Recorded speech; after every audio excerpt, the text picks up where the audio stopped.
Good afternoon, guys. It is Dorothy, Devin, and Mason, and they've actually already started going to go get our chicken. But what are we doing today? We're vacuum sealing all of that stuff.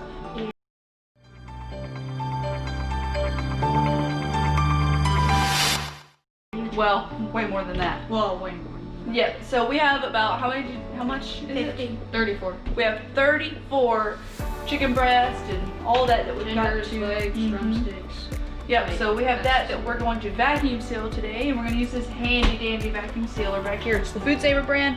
I don't remember the exact model, but this was given to us 3 years ago by my grandparents, and it's been a super big help with saving meat around here. It actually works really well. Fun fact, if y'all don't know, if you vacuum seal your avocados, once you open them, they last a lot longer and they don't turn brown. So we use that. And then also we have this fancy little thing on the side. It's not really fancy, but it vacuum seals our like mason jars and stuff like that for canning.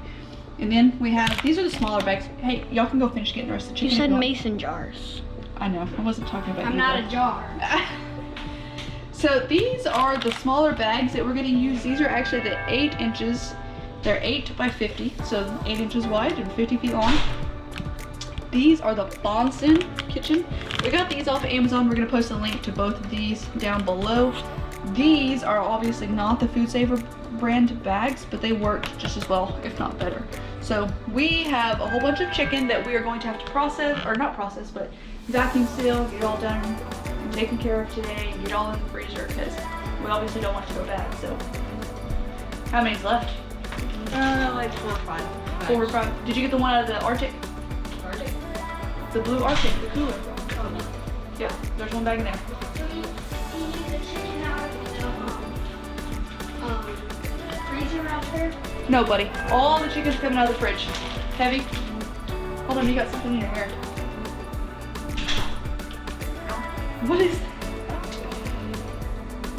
Ow, ow, that's a piece of You have like toothpaste. You have toothpaste in your hair, dude. He's got toothpaste in his hair. I promise we're clean around here. Alright, go finish helping. So we're gonna go get the rest of the chicken and then we'll see you guys later.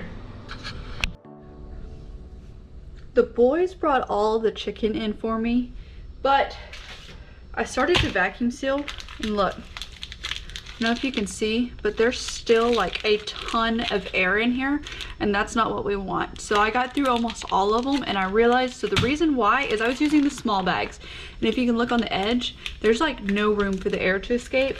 So what I'm having to do is go through and redo all of the chicken breast with the large bags, so that way there's room on either side, so it really gets that tight, firm seal, kind of like these leg quarters did.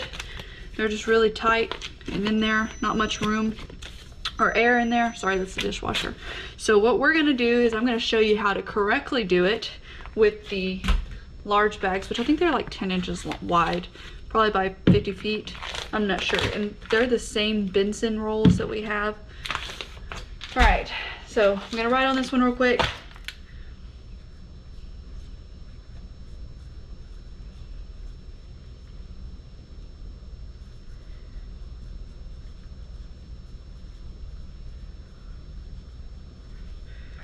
All right, so we are going to start, let me get this trash out of the way.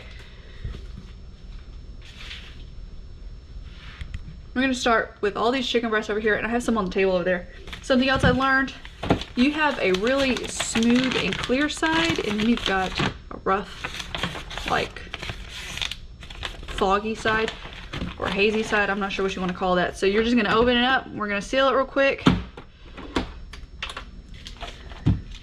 And I'm gonna lay 1, 2, 3 breasts and then one long ways right here in front of it just to kind of help out.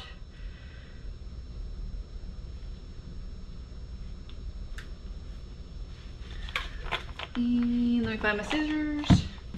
There they are. Just gonna cut this real quick.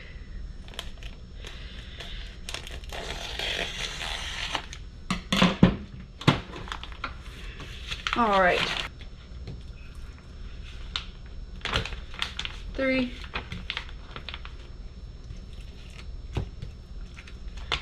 And 1 along the edge right here to make 4. I'm gonna make sure there's plenty of room on either side for air to get through. Kind of just push them in there. And then you're gonna take that, again, the rough edge, it's gonna go right on in here. Let's vacuum seal this up.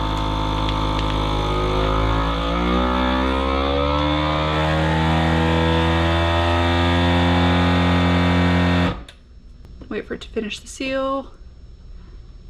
Just like that. Got nice packed chicken breast now. And of course I wrote on the wrong side, so it's easier to write on this rough edge as well.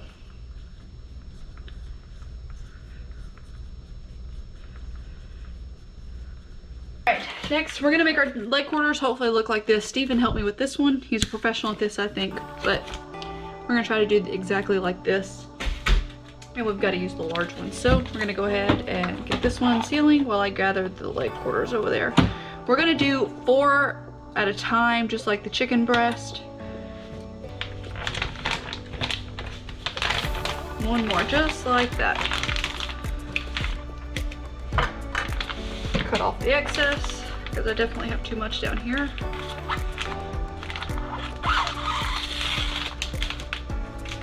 And just vacuum seal it up. Again, rough side down, not the smooth side.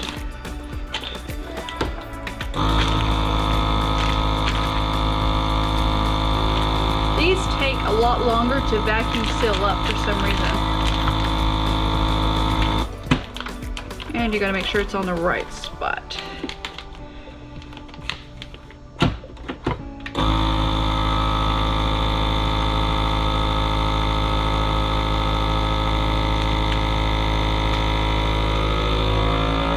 There we go.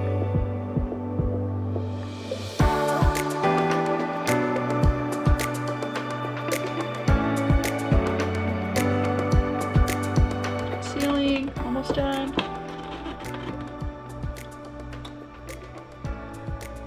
This took probably about 4 hours to do all of this. But of course I did have some ups and downs to where I did it the wrong way the first time, so I had to redo those chicken breasts, of course. So lots of lessons learned for next time.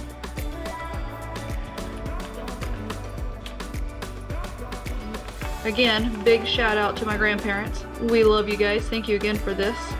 From 3 years ago. We got a lot of good work out of it, or use out of it today. So I am now going to show you everything that was accomplished today. This is absolutely everything. You have your chicken liver, your hearts, you got your necks, you got your chicken wings, your tenders, this is all chicken feet right here. It's ridiculous. 1, 2, 3, 4, 5, 6, 7, 8 bags. 7 of those have like 14 to 16 feet in there. And then you got all your leg quarters, which is right there. And in the back, you got all your chicken breast. So I'd say we got a lot of good meat out of this last batch of chickens. And we're gonna see same thing again in a couple weeks, or actually just a few weeks, maybe even 3 or 4 weeks. So we're gonna get all this stuff into the freezer, and I'm gonna show you guys how I do that, and then we're super excited to try all this out, of course, so we'll be right back. This is the final result, guys. I don't know if y'all remember, but from the previous video when Steven and I shrink wrapped the whole parts of the chicken, we filled it up, and there, like he said, there was probably about 10 inches. Well, we have officially filled it completely full to the top. I made sure to lay everything as flat as possible, so that way when we go to thaw it out, ducks are happy because it's raining. That way when we go to thaw it out, it will actually thaw evenly. So there you go. If you guys like this video, make sure you hit that like and subscribe button down below, and we'll see you next time.